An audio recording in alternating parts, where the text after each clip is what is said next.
હાલમાં જ રિલીઝ થયેલી અને અભિષેક જૈનના દિગ્દર્શનમાં બનેલી નેશનલ એવોર્ડ વિનર ફિલ્મ મારણ વિશે મારું મંતવ્ય.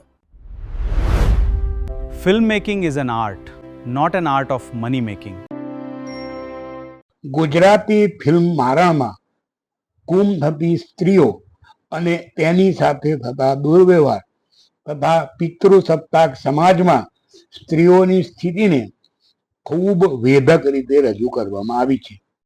ફિલ્મની શરૂઆતમાં તેના કથાનક અને ઓડિયો વિઝ્યુઅલ એક્સિલન્સનો આપણને ખૂબ સરસ અનુભવ થાય છે, પરંતુ જેમ જેમ ફિલ્મ આગળ વધે છે તેમ તેમ ધીમી અને ઢીલી પડતી હોય અને તેના મૂળ કથાનકથી અલગ હટતી હોય અથવા એમાં અન્ય કથાનકો ઉમેરાવાને કારણે કન્ફ્યુઝિંગ થતી હોય એવું મને તો લાગ્યું.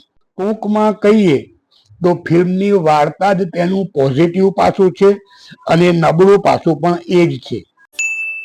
તમે જોઈ રહ્યા છો ફિલ્મી અડ્ડો. અભિષેક જૈનનું દિગ્દર્શન બે એક્સ્ટ્રીમ ઉપર ચાલતું હોય એવું મને લાગ્યું.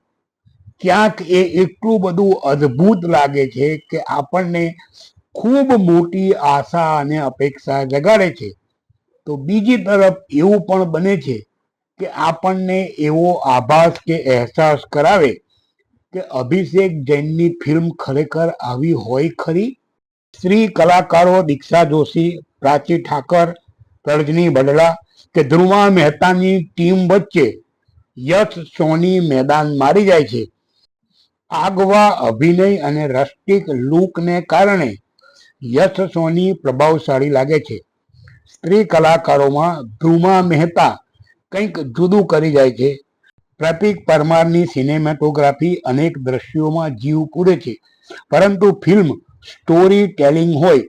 મને આ ફિલ્મનું સૌથી નબળું પાસું કથા અને પટકથા જ લાગ્યા. દિગ્દર્શક અભિષેક જૈને બધો જ પ્રયત્નો કર્યો છે, છતાં પણ ઓવરઓલ જોવા જઈએ તો આ ફિલ્મ દર્શકોની ધીરજની કસોટી જ કરે છે.